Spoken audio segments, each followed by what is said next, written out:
It can happen that things we once worried about a great deal throughout our lives simply stop being significant after we turn 70. As we get older, what truly matters to us changes. This isn't because we're giving up, but rather because we finally gain a clear understanding of what genuinely deserves our time, our energy, and our inner peace. A certain calm wisdom develops with age, a wisdom that isn't learned from books or advice, but from having lived long enough to discern what truly counts and what never did. In this discussion, we will talk about 7 aspects of life that tend to lose their importance after the age of 70. These are not just abstract ideas. They are real truths grounded in the experiences of many and supported by psychological understanding, as shared by older individuals across different generations. If you've ever felt pressured to keep up with trends, hold on to things, or pursue goals that no longer feel meaningful, this is for you. Each of these 7 things has likely caused some worry at some point. However, they no longer need to. This isn't because you're too old to care, but because you have earned the right to let them go. This freedom isn't about becoming apathetic. It's about gaining clarity. Knowing what no longer warrants your concern creates more space for you to embrace what truly matters: health, purpose, connection, and peace. So, if you've ever wondered when life begins to feel lighter, not because your responsibilities vanish, but because you learn a different way to handle them, please stay with us. These 7 insights might not only confirm what you've already felt in your heart, but also give you permission to navigate the later years of life with more grace, more confidence, and a great deal less unnecessary burden. Let's begin with number 1. Other people's opinions. There was a time in your life when the thoughts of others carried considerable weight. Whether it was your clothing choices, your career, the car you owned, or even how you raised your children, external judgment could feel like a measure of your worth. But after 70, something shifts inside. You start to see those opinions for what they often are: fleeting, inconsistent, and frequently rooted in the other person's own uncertainties rather than your reality. You come to realize that living your life to please everyone else doesn't lead to peace. It only postpones your own happiness. Eleanor, at 74, used to hesitate before doing anything that felt too unconventional. She worried about neighbors commenting on her garden or family members criticizing her decision to start painting again. But one day, she asked herself, why does it really matter what anyone thinks? This question stayed with her, and the more she lived by it, the greater her sense of freedom became. Now, she enjoys wearing bright colors, planting whatever flowers she likes, and displaying her artwork, even if it's not perfectly polished. And the wonderful thing is, she smiles more now than she did in her 50s. Letting go of the need for approval doesn't mean becoming uncaring or impolite. It means valuing your own inner voice above the external noise. It's understanding that people will form opinions regardless of your actions, and they will often forget them just as quickly. What truly remains is how you feel about your own choices. When you reflect at the end of the day after 70, you've experienced enough to know that pleasing everyone is impossible and that trying to do so only leads to frustration. This isn't about becoming isolated. It's about becoming liberated. You become more selective about whose voices you allow to influence you, and that's a positive change. The opinions that truly matter are those of the people who love you, not those who barely know you. And even then, you have every right to make decisions that support your health, your happiness, and your peace of mind, regardless of what others might think. There's a quiet strength in entering a room and not being concerned about anyone's judgment. It's not arrogance, it's wisdom, a self-assurance that only time can provide. And once you experience it, there's no turning back, because nothing feels as good as knowing you are finally living life on your own terms, without needing to apologize or ask for permission. Number 2. Trying to follow trends. Our culture often carries a subtle pressure, a feeling that you should always be current, up-to-date, and in the know. Whether it's the latest in fashion, technology, or lifestyle fads, there's an unspoken expectation to keep up or risk being seen as out of touch.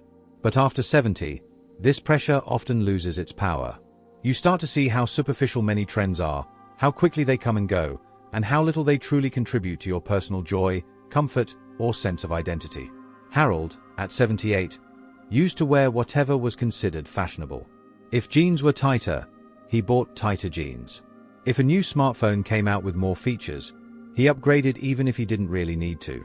But it wasn't until he bought a pair of soft corduroy pants that fit him perfectly and went back to reading paper books because he enjoyed their smell and feel that he realized he no longer cared about being trendy. What mattered to him was being comfortable and being himself. This simple shift brought him more peace than any new gadget ever could. Trends are designed to make you feel like you're missing out. They create a sense of urgency, an illusion that if you don't act immediately, you'll be left behind. But once you reach a certain point in life, you see clearly that the only thing worth pursuing is what genuinely benefits you. If a particular style suits you, wear it. If a new tool makes your life easier, use it.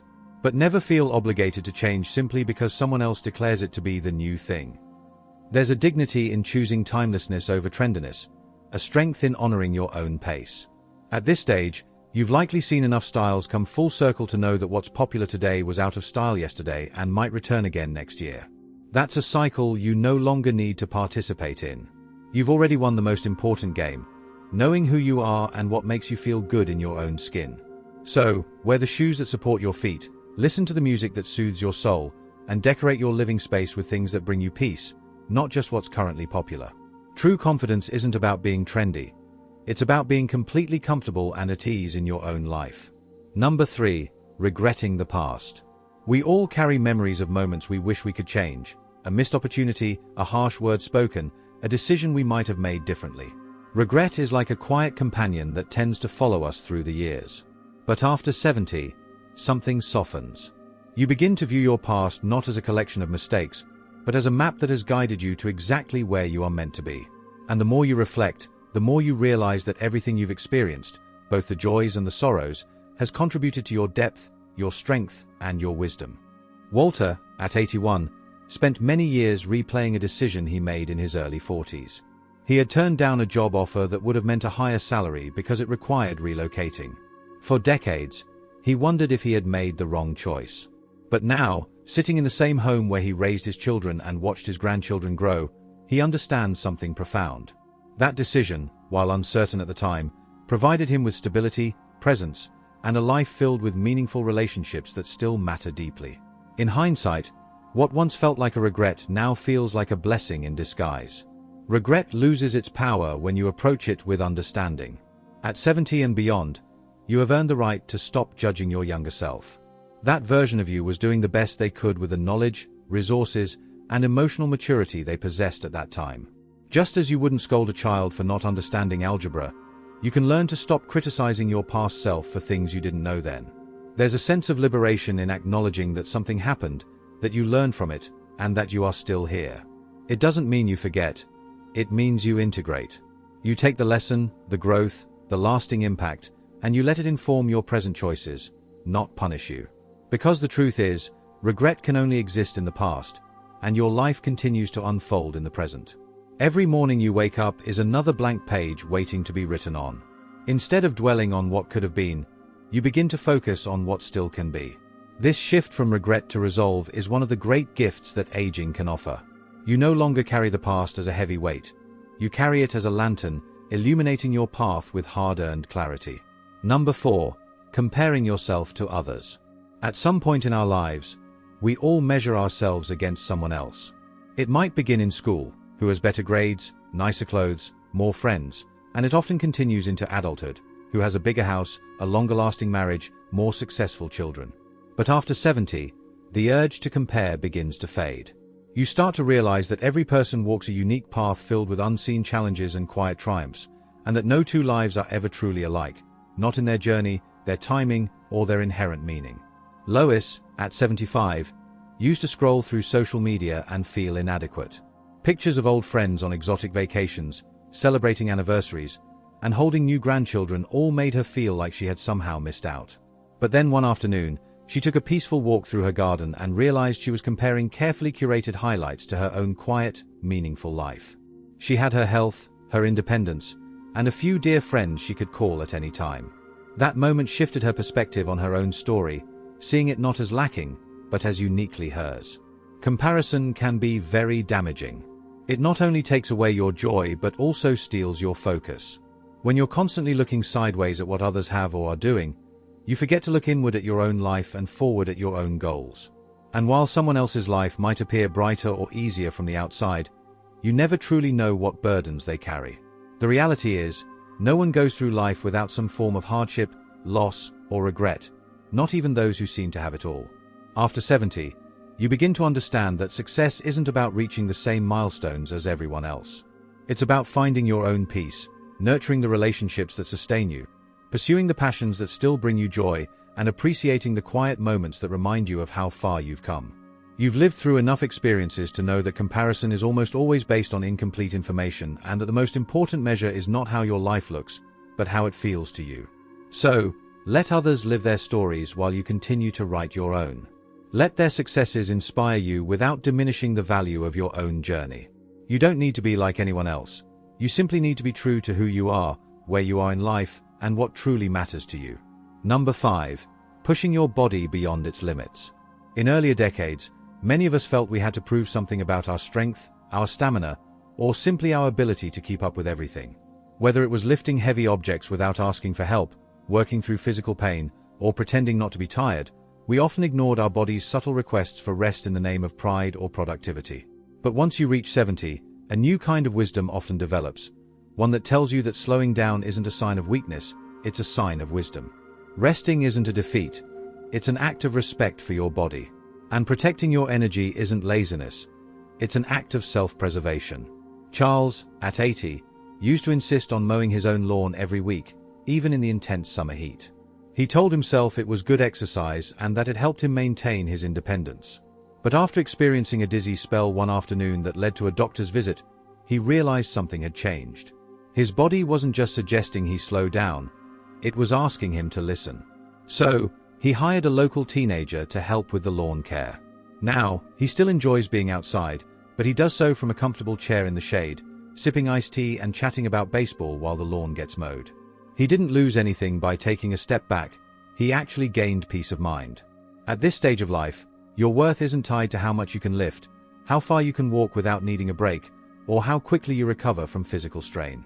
You've spent a lifetime using your body to care for others, to build a home, to earn a living. Now, your body deserves your care in return. And that means paying attention to the gentle signals before they become urgent demands. It means respecting your physical limitations without feeling ashamed. When you stop pushing yourself for the sake of appearances, you create space for healing and well-being. You begin to notice the subtle cues your body gives you and respond with kindness instead of judgment. You learn to stretch gently, to walk at your own pace, to take naps when you need them, and to ask for help without embarrassment. There is a real strength in knowing when to act and when to pause. Rest isn't giving up. It's a form of active participation in your own longevity. And pacing yourself isn't about doing less. It's about doing what truly matters with presence and clarity. You no longer need to prove anything to anyone, not even to yourself. You've already done more than enough. And now, you have the right to move through life with ease, grace, and a full heart. Number 6. Holding on to grudges. There's a certain heaviness that comes with resentment. Even when it's buried deep down, it lingers quietly, affecting your thoughts, draining your energy, and keeping parts of your heart closed off. In younger years, holding a grudge might feel like a way to protect yourself, as if staying angry will prevent future hurt. But by the time you reach 70, you often realize how much those old wounds have cost you. And suddenly, the effort it takes to maintain that anger just doesn't seem worthwhile anymore. Phyllis, at 79, had a falling out with her sister when they were in their 50s. The specific details had become hazy over time, but the emotional distance remained. For years, every family gathering was marked by tension and polite avoidance. But after a recent surgery reminded her of life's fragility, Phyllis decided to pick up the phone. They talked for an hour, not about the past conflict, but about their grandchildren, their gardens, and shared memories. That phone call didn't erase everything, but it softened the sharp edges of their relationship and brought them both a sense of peace they hadn't felt in years. Letting go of a grudge doesn't mean condoning what happened. It means deciding that your own inner peace is more valuable than holding on to pain. It's recognizing that forgiveness isn't always for the other person. It's often a gift you give to yourself. Because when you carry bitterness for too long, it starts to occupy space in your heart that could be filled with joy, connection, and healing. There's a true liberation in releasing old anger, a lightness in choosing not to replay old arguments in your mind. You begin to understand that people are complex, flawed, and often hurt others from their own places of pain. While this doesn't excuse the harm done, it can offer some understanding. It helps you to soften, not for their sake, but for your own. Forgiveness doesn't always require a reconciliation with the other person. Sometimes, it simply means saying to yourself, "I'm done carrying this," and putting it down. It means giving yourself permission to move forward without dragging the weight of the past. You have far better things to carry now: hope, joy, curiosity, and love. And these positive emotions thrive in a heart that isn't weighed down by old hurts. Number 7. Rushing to meet someone else's timeline. Throughout much of our lives, we are told that there's a set schedule we're supposed to follow. Graduate by a certain age, settle down by another, retire at a specific point, find love by yet another. It's a script that most of us have felt pressured to perform. And if we didn't meet those milestones on time, we often felt like we were falling behind, as if we had somehow missed our opportunity. But after 70, that entire framework often begins to dissolve. You start to see how artificial those deadlines really were and how much joy exists outside of that prescribed schedule. Henry, at 82, started taking piano lessons last year. He had always wanted to learn but never felt he had the time or the courage to begin. He worried he would be too slow, too stiff, or simply too late. But now, every morning, his fingers move across the keys with a shaky determination and a quiet sense of pride. He isn't concerned with becoming a concert pianist. He cares about the music, the curiosity it sparks, and the feeling of doing something purely for his own enjoyment. And that's what makes it so meaningful.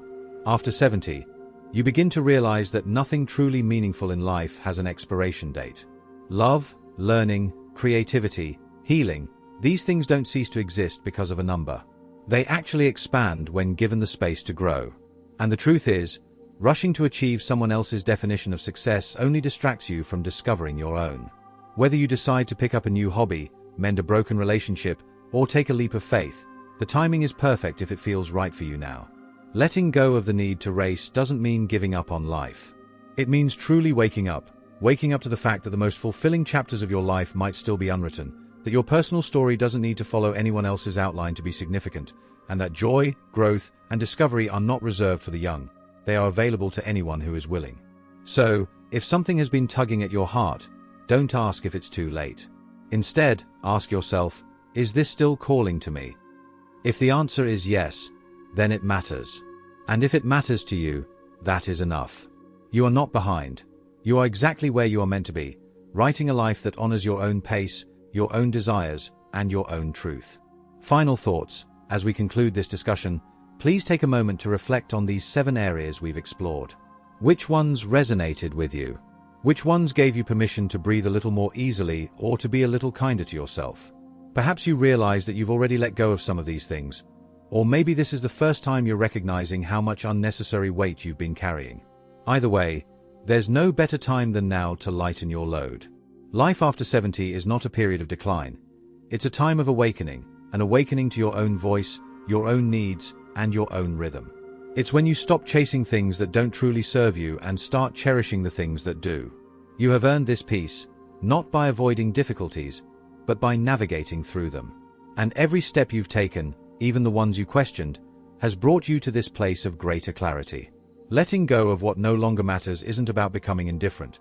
It's about becoming intentional, about choosing presence over pressure, joy over judgment, and depth over distraction. And the more you embrace this, the more space you create for meaningful connections, a sense of purpose, and deep contentment in the years ahead. So, as you continue forward, remember that you don't need to keep up with anyone else. You don't need to dwell on the past. You only need to be here fully, present in your own life, and open to all that still awaits you. Because when what no longer matters fades away, it clears the path for what truly does.